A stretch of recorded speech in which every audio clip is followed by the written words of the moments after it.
My husband passed away from an OD, and his jailed ex is begging me to adopt their girls, but now his parents are suing to keep them, claiming that I abandoned him first. So, my husband died 1 week before Thanksgiving. We were unofficially separated at the time. We were not living together. I still loved him, but I had chosen to distance myself due to his drug addiction, in hopes that he would seek treatment and get clean. He was seeking help, but it was not enough and he overdosed. He had trouble with drugs when he was younger, like college age, but he got clean, and I believed he stayed clean for many years. Then, he had a girlfriend back then who was also addicted to drugs, and they had 2 kids. Ultimately, he got clean, had a good job, had his life in order, and was doing everything he was supposed to, and he was awarded custody of their 2 kids. I actually knew him back in elementary and middle school. We lost touch when we attended different high schools, though. Then, we didn't meet again until after the first instance of addiction and recovery, and he had been clean for a few years when we met. His kids were 5 and 3 at the time, they're 10 and 8 now, and their mom had supervised visitation, and I had no biological children of my own. Then, he passed away, and I'm devastated over it. I can't really accept it yet, but I feel especially crushed for his children. They haven't had an easy time over the past year or so as he's dealt with his problems, and now they've suffered the ultimate loss. I've remained in their lives even while we were separated and not living together, and he moved back in with his parents and took his girls with him,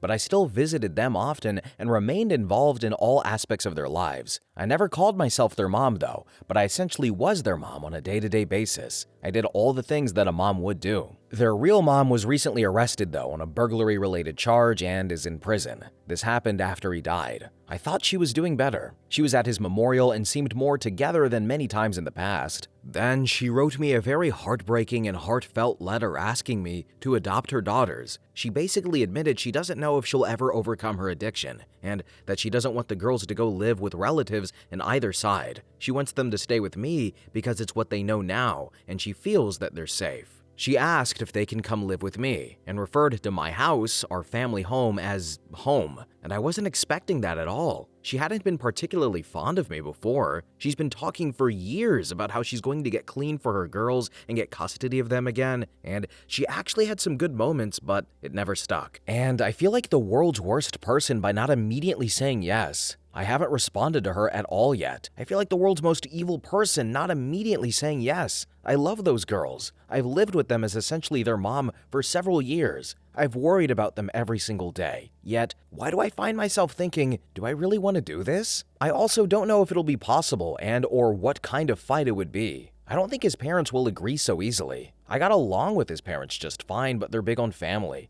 and they are absolutely destroyed by his death, so I can't imagine they would let the girls go without a big fight. I can't help but wonder what kind of possibly lifelong mess I'd be getting myself into if I pursued this. Dealing with her, both sides of the girls' extended family, the trauma the girls will probably be dealing with forever because of their parents. I don't know that I'm strong enough to handle all of it, and it makes me feel like a terrible human being. Then in the comments section, one user said, "OP, you're not a horrible human being for pausing to think about this. You stepped up in a huge way when their mom couldn't. But to be honest, I would imagine if mom is looking to give up custody or sign away her rights, his parents or kin on her side that are clean and stable would get priority. Would you be willing to go to court for the kids? Be involved in a legal battle? Get an attorney? That's the other facet about this. I'm not sure if his parents are older or may not want to. And I know this may seem selfish, but have you thought about how this may impact your future in terms of any partnerships, getting married again, having biological kids? You didn't say your age or if you really want to have biological kids one day, so think about all of this. And then, your last paragraph summed it all up. I was a foster parent that considered adoption but decided not to. But adopting children with trauma is a massive undertaking. Boundaries are everything. So is mom suggesting this under the assumption that she will have access to the kids whenever she wants? She wants her family to have access too?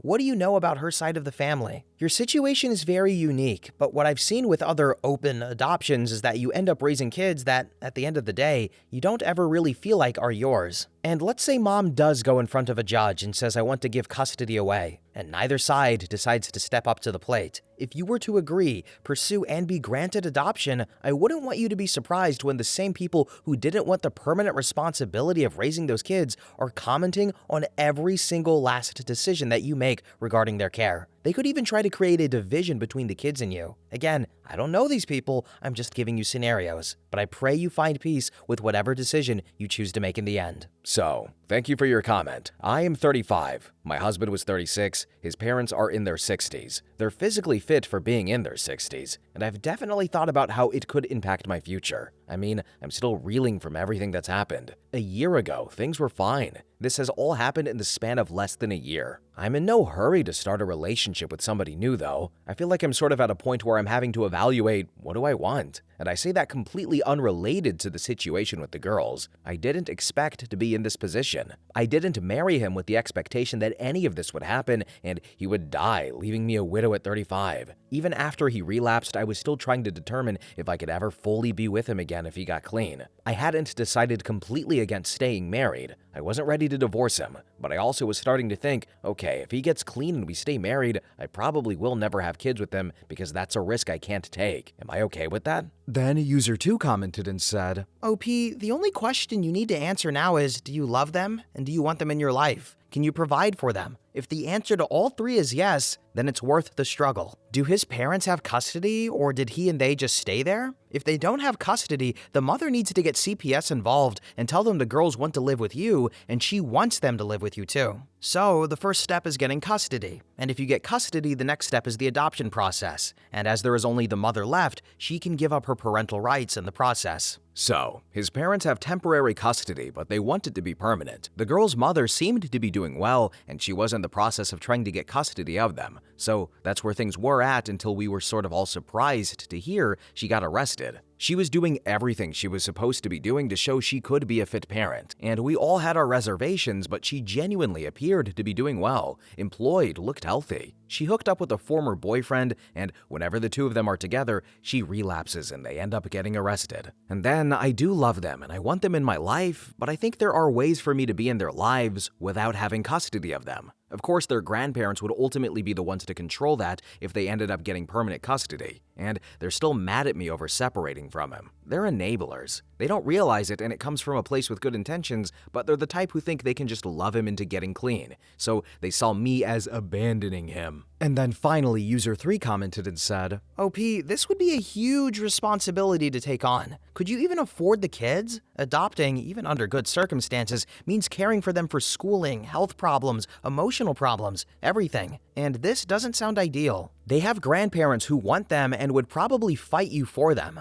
I think you should continue to see them regularly and provide support as you can. Things could easily change though. Mom might clean up her act, grandparents may change their minds, you could meet someone new to start a new life with, etc. I would wait. Don't pursue anything. And if you decide to pursue adoption, go to a family lawyer first, someone who can clearly really tell you the potential pitfalls of adoption in this scenario. So, I worry about finances. I make okay money and can support myself, but supporting 2 kids as well on a single-person income? I'm already planning to sell the house and downsize. We bought this house right before the housing market went crazy, and houses in our neighborhood sell for $200,000 plus more than what we bought this house for. So I can make a profit and create a safety net with that. Update. So, my husband died from a drug overdose in November of 2024. He had drug issues when he was in his late teens, early 20s, got clean, and remained clean for many years. He had full custody of his 2 daughters, who are now 8 and 10. Then, he relapsed sometime in 2024. He and I were separated and living apart at the time of his death, and I hoped that he would get things back on track and we could be together again. Then, the mother of his daughters is also a drug addict. She never did manage to get and stay clean for any significant stretches, and she's been arrested multiple times. She was at his memorial service and seemed to be in good shape for her, but she was arrested soon after that, and she's still in jail now. When she first entered jail this last time, she wrote me a letter telling me she wanted me to adopt her daughters. They'd been living with my husband's parents, but had asked me several times about when they would be able to go home to what had been our family home. I was basically their mom. I never referred to myself as their mom, and they didn't call me mom, but I filled that role. And they had sporadic contact with their actual mother. And in the letter she wrote me, she even told me that they told her they wanted to live with me. And I posted all of this about 3 months ago. And since then, I've decided to pursue custody of them. It was a huge decision and one that, while I spent a lot of time thinking about, I didn't have the luxury of taking too long. What finally tipped me over the edge was my former in-laws saying they didn't believe the girls should go to therapy to help them deal with their father's death and their virtually absent drug-addicted mother. It was shocking because what person in their right mind wouldn't think that these girls should have all of the help they can get? But at the same time, it wasn't surprising coming from them. They lived in denial of their son's problems too. They were the biggest enablers I ever met as well. They're extremely focused on image and achievement, just being the best, sports competition. I believe they have good intentions, but that doesn't change how their actions affected their son, other children, or grandchildren. And now, I never thought I would be teaming up with my husband's ex-girlfriend, but here we are. This isn't easy for her. No, she's not been a present or good mom, but I know she wishes she was. I know it's hard for her to admit that she can't be their mom. Despite her problems and track record of extreme selfishness, I can't imagine what it takes to give up custody of your children, and I'm glad she's finally putting her own wants aside to do what she thinks is best for her kids. I'm also sorry for her that despite still having parental rights over the girls, she's not being granted the authority to allow them to be adopted by somebody she designates. I understand there needs to be safety measures in place to ensure children are placed with safe people, but I'm willing to do any sort of evaluations needed to prove that I can provide a safe and stable home for them. And you would think it would be as simple as her terminating her parental rights and indicating that she wants me to adopt the children. And while that is part of the process, it's not actually that cut and dry. His parents, who again are obsessed with winning everything, have already tried to block this with the courts. They're basically trying to file some sort of injunction where if her rights are served, they get first chance to adopt the girls. And they are trying to drag me through the mud in the process and frame it like I can't be a fit parent. I may be single, but they're in their 60s. The girls love them, but they don't want to live with them full time. Up until last summer, our home where they lived with me and their dad had been their home for almost as long as they could remember. And then, I'm not wealthy. I support myself just fine, but I don't have reserves to fight this if they really want to take it that far. And the annoying thing is, I still get the sense that ultimately they're doing this just because they want to win. And they also have an obsession with family and their family name. I never expressed any intention of trying to sever the relationship between them and the girls. Even if I don't necessarily like or agree with certain things about them, I told them outright that I felt we all could share and be a part of the girls' lives. The girls do love their grandparents and their aunts, my husband's sisters, neither of which have shown any interest of gaining custody of the girls, and I think they need as many people who love them and care about them in their lives as possible. And that even includes their mother's family, who I'd also grin and bear for their sake. So I'm just frustrated, and this isn't something that most people can easily relate to. I thankfully have many people who support me, even if they think I'm crazy for doing this at the same time. It's just that, I suppose, there's very little advice anyone can give me from experience. Now here are some more relevant comments. User 1 said, "Wow, with all the selfish, stupid things that are happening right now, here comes the wife of a drug addict taking on his kids. OP, you are a superstar. Thank you for loving them, and please let us know how this plays out." Thank you, but I'd prefer not to be referred to as the wife of a drug addict. I mean, he was a drug addict, but he was a lot more than that to me and to his kids. And the way I see it now is that I took on the responsibility of his kids a long time ago, before I knew it would end up this way. And I did know the situation going in regarding the mom, but at the time he was clean and he had full custody of the kids. We were a family, so why would I suddenly not continue that role in their lives now? So I don't see myself as anything special, just doing what makes sense. I also feel like he'd want them to be with me too. And in a way, I guess I feel like I'm doing this for him. Like it's one thing I can do for him. I couldn't fix his addiction or fix a lot of his problems, but I can at least do my best to keep his kids in their home, in their own bedrooms, and raise them the way he'd want them to be raised. Then user 2 commented and said, "OP, if you're in the US, request a guardian ad litem for your case. These can be lawyers or court-appointed special advocates who do a deep dive, will speak with the children and their mother, and make a recommendation to the court on behalf of the children. Good luck to you. You're an amazing person and exactly what the mom and those girls need right now." Thank you for your comment. I will definitely be looking into this.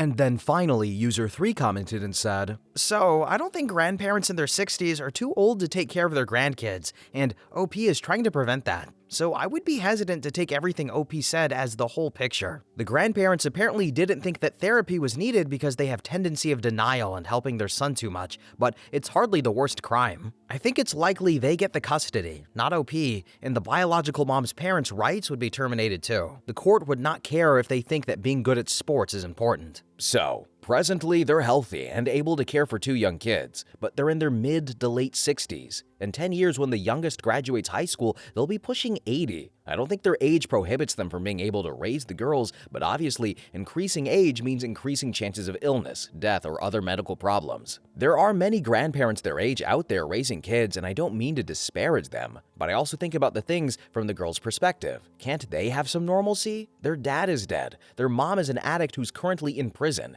Can't they have a parent who is around the same age as all of their friends' parents? Who has a much lower chance of getting sick or dying within the next 10 to 15 years? Their grandparents can still be their grandparents. Not to mention, they see my home as their home. This is the home where we all lived together as a family. Their bedrooms are here, their backyard, their dog. Their dad died, and almost every other aspect of their lives has also been changed or taken away. He did take them with him when he moved in with his parents last summer, and I tried to get him to leave them here with me, but he said they were his kids and he was taking them with him. He moved in with his parents because he had relapsed, and eventually I said I couldn't live with him anymore. I didn't want the girls to be living with him either though, but I had no legal say over that matter. They still spent time at home with me though, and most of their stuff remained here at home. So, to offer my opinions on the matter, I feel as if OP hit the nail on the head there, and especially considering, well, what did the kids want? Yeah, they're not like, in their teens, but they're young, they're 8 and 10, I believe she said. They know what they want to a degree at this point, and they want their home, and they want their air quote mom. The grandparents, they're in their 60s right now, but in 10 years when they're in their 70s, they'll be able to run for president. So I don't know, maybe they can do that instead, I'm just saying. But to take things slightly more seriously, given the picture that at least OP has painted, at least from my perspective, she seems qualified to raise the kids, so hopefully she gets custody, and if there's an update, we will read it because we read updates here all the time. And also, feel free to comment what you think. I like reading the comments. But anyway, guys, we are at the end of the video. Thank you all so much for watching, commenting, have a really good day, and bye-bye!